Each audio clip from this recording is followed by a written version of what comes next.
Welcome you all for the today lecture video in analog electronic circuits, the topic of bias compensation technique.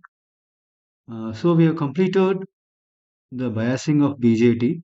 In that we have seen the three type of biasings: fixed bias, culture to base bias, and then last one is a voltage divider bias, or we can call it self bias. Uh, Even though the culture base bias and the voltage divider bias are more efficient than the fixed bias, uh, here, that is a one problem. That is a negative feedback will be introduced in the both the type of biasing.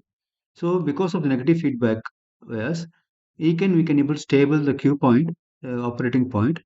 That gain will be reducing. So in that the main to make that to be stable, we are making compensation. So that is said to be the bias compensation techniques. So you can see here. The Q point is very, very important. To maintain the Q point on the center of the load line only, we can able to achieve the amplification. That is the faithful amplification. So here, to keep the operating point stable, we are preferring the two bias methods I already mentioned, culture base bias and cell bias.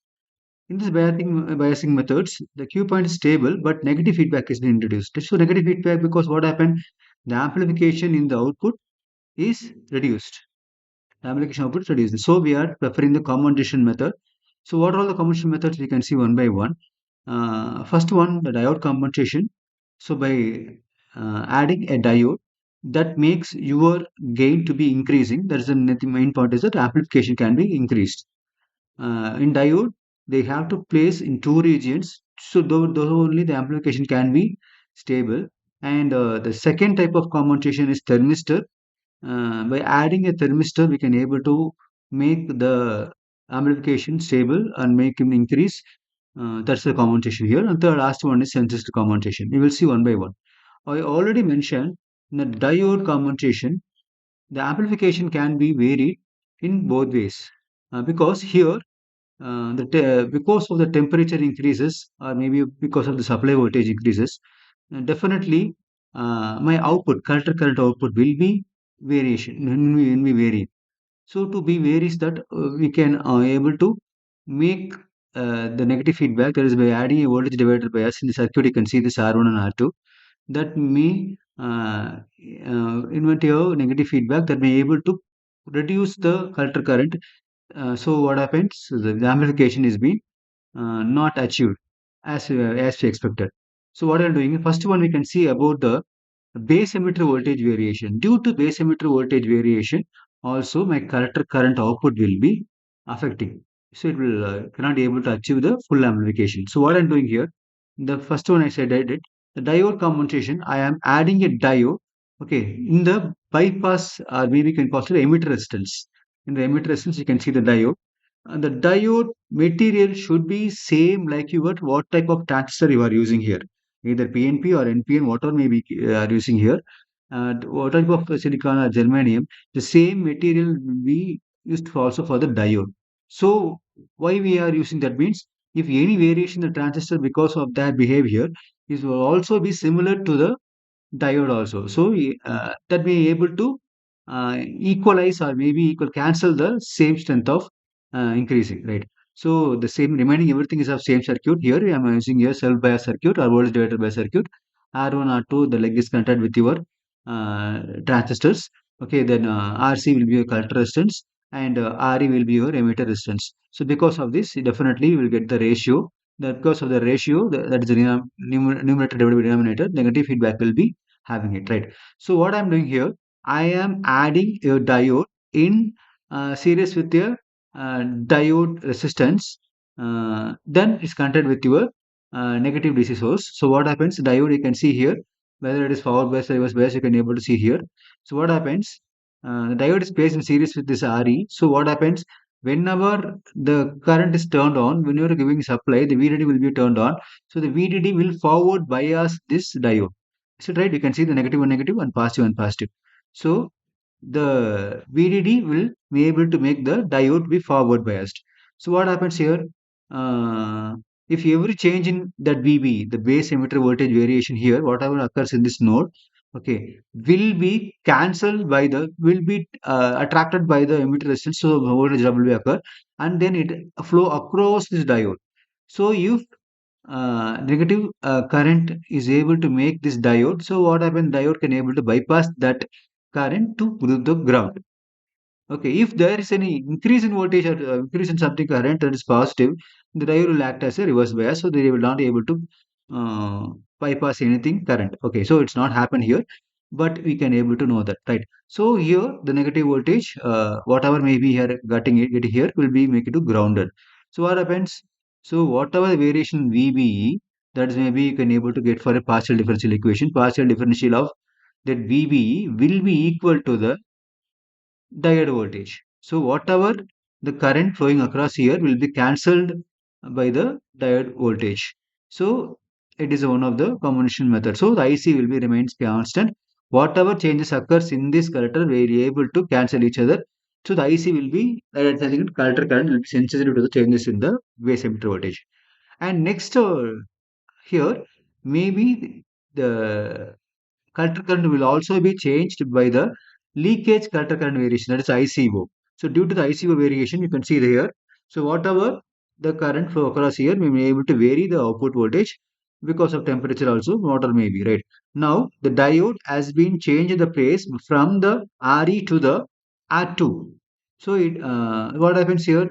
Whatever occurs in the collector leakage collector current variations, that will be forward biased through the diode and be able to went to the ground. So the leakage current is almost equal to your collector current. You can see here. So the total current across flow across this node, we can able to say that total current is equal to I is equal to IB plus IO. Whatever the current flowing across this diode, right? The IE is equal to IB plus IO. So we can able to say what is the base current we can able to consider here. IB is equal to I minus IO, because this current is going to the ground. So, right? So the current, we see the equation from the since first one when we do to the current from majority carriers and minority carriers, you can see there. Okay, this is the current here. So what happens here? If you simplify the equation by substituting IB is equal to I minus IO, you will get here. When the beta value, the amplification is greater than 1, very larger than 1. So what happens? And if substitute I naught is equal to ICO, my collector current will be depend upon the amplification factor and total current high.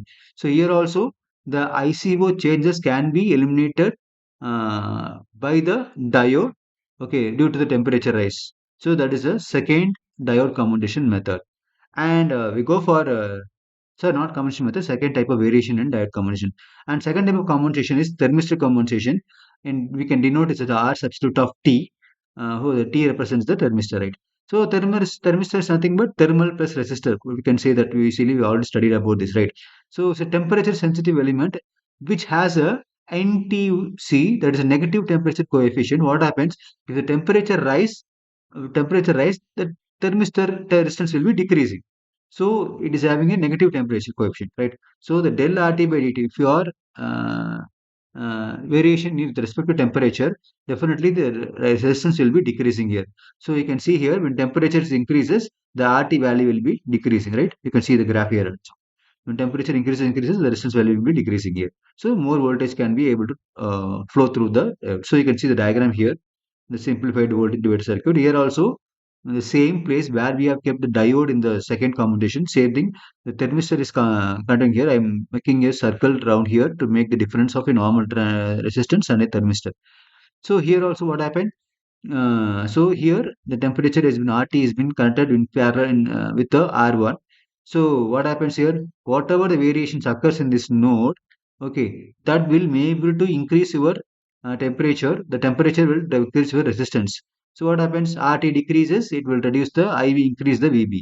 So whatever the temperature thermistor resistance is decreasing, means what happened? More number of voltage can be able to pass through the base current, and then the base emitter voltage variation will be higher, right? So what happens because of this, the IC can able to maybe make a stable due to the temperature rise. So the thermistor makes IC almost constant. And the third type of compensation method is synthesis compensation. Here we can denote the R subscript of S. the S mentioned about the sensistor, right? It is also temperature sensitive device. The only difference between the thermistor and sensistor is a positive temperature coefficient. So if temperature increases, the resistance is also increasing. So you can see this here. The variation in the temperature will also vary the sensistor resistance. Here, because of the positive temperature coefficient, you can see here the graph. When temperature is increasing, the sensistor resistance is also increasing. Okay, so it's a positive temperature coefficient, but here I'm going to place the sensistor in the R1 place instead of R2, because if you uh, increase the temperature here, because of the increase in temperature, the sensistor what we connected is being series with your uh, VCC, right? So whatever the current are flowing through will be divided to the sensistor as well as RC. So if my sensor has been increasing higher to the temperature rise, so what happened? More number of voltage drop will be occurred here. So the more the voltage is being passed to the collector resistance. Okay, so only the limited current will be able to pass through the R2. So because of this also, it will be able to compensate the increased collector current due to the temperature variations.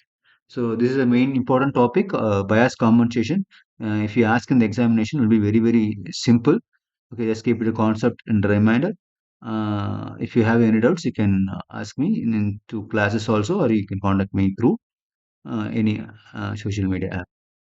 Thank you all. Thank you for once again. Uh,